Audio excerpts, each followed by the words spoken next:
Praise the Lord. தேவ மக்களே, இந்த நாளிலும் கர்த்தர் எவ்வளவு உண்மை உள்ளவராக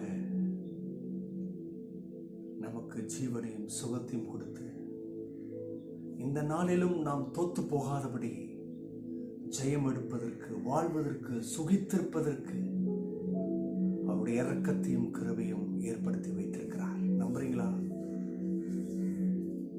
பலவிதமான கேள்விக்குறிகள் இருக்கலாம், போராட்டங்கள் இருக்கலாம். கண்ணுக்கு எட்டுன தூரம் வர நமக்கு வர வேண்டிய நன்மை தெரியல.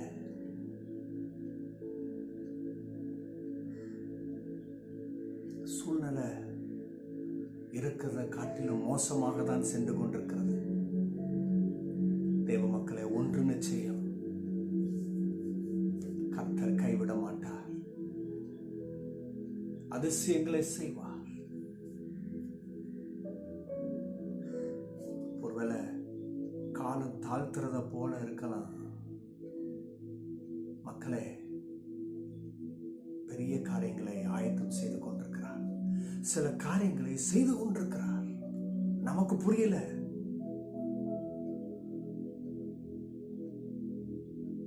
ஏற்ற வேளையில அவைகள் நம்முடைய கண்ணுக்கு பிரத்யட்சமாய் காட்சியளிக்கும். நீங்க தனியா இருக்கிறேன்னு உணராதீங்க. இப்போ அவருடைய உள்ளங்கரத்தில் இருக்கிறீங்க. எல்லாரும் இருக்கிற இடத்துல இருதயத்தை உயர்த்தி, இயேசுவே நம்புகிறோம் அப்பா,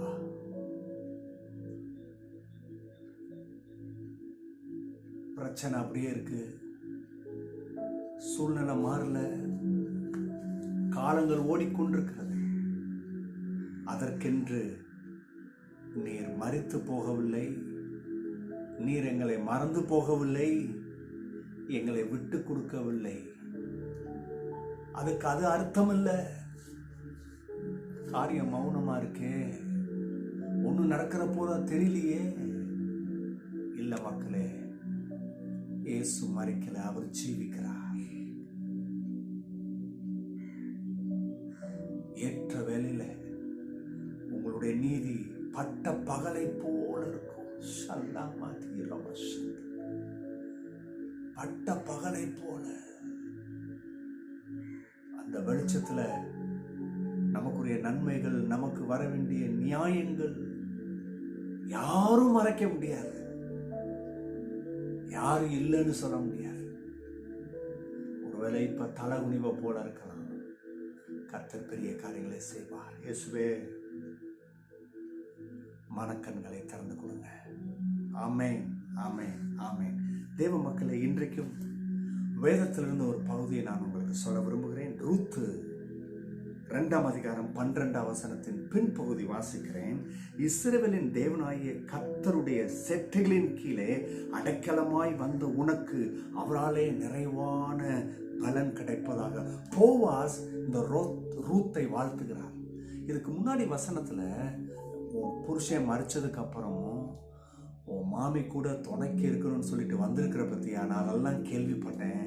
கர்த்தரும் இதுக்கு உனக்கு பதில் செய்வார்னு சொல்லிட்டு சொல்றாரு. உன் தேவனாய கர்த்தருடைய செட்டைகளின் கீழே நீ வந்திருக்கிற. நல்ல கவனிங்க. ரூத் நினைச்சிருந்தா பின்னாடி போயிருக்கலாம்.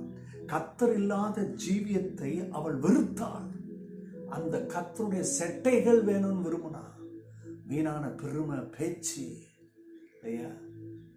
இல்லை, கர்த்தர் இல்லாத ஜீவியம் எனக்கு வேணாம். நிறைய பேர் இப்படி இருந்தா போதும், அப்படி இருந்தா போதும், என் வாழ்க்கை நல்லா இருந்தா போதும், அதுக்கு நான் என்ன வேணா செய்வேன் இல்லையா? எப்படி வந்தா என்ன? இல்லை, ரூத்தை கவனிங்க.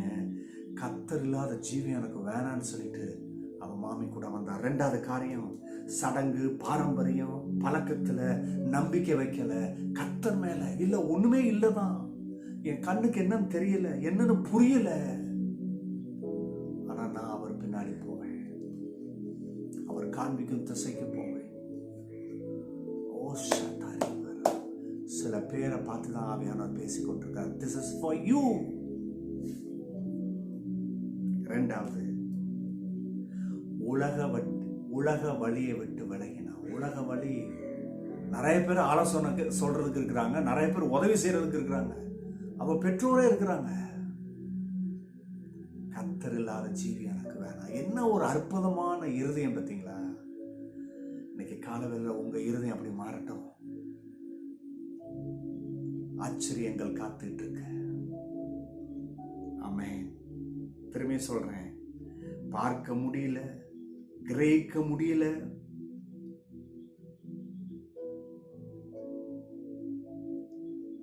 ஆனா கர்த்தரை நம்புங்க. கர்த்தர் காரியங்களை செய்வார். அப்பா பிதாவே, அன்றைக்கு ரூத் உங்களை தேடி வந்தது போல இன்னைக்கு நாங்கள் உங்க செட்டுகளின் கீழே அடைக்கலமாய் வந்து நிற்கிறோம்.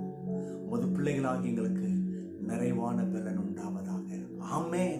கர்த்தர் நம்புங்க, பெரிய காரியங்களை செய்வார். God bless you. Bye bye.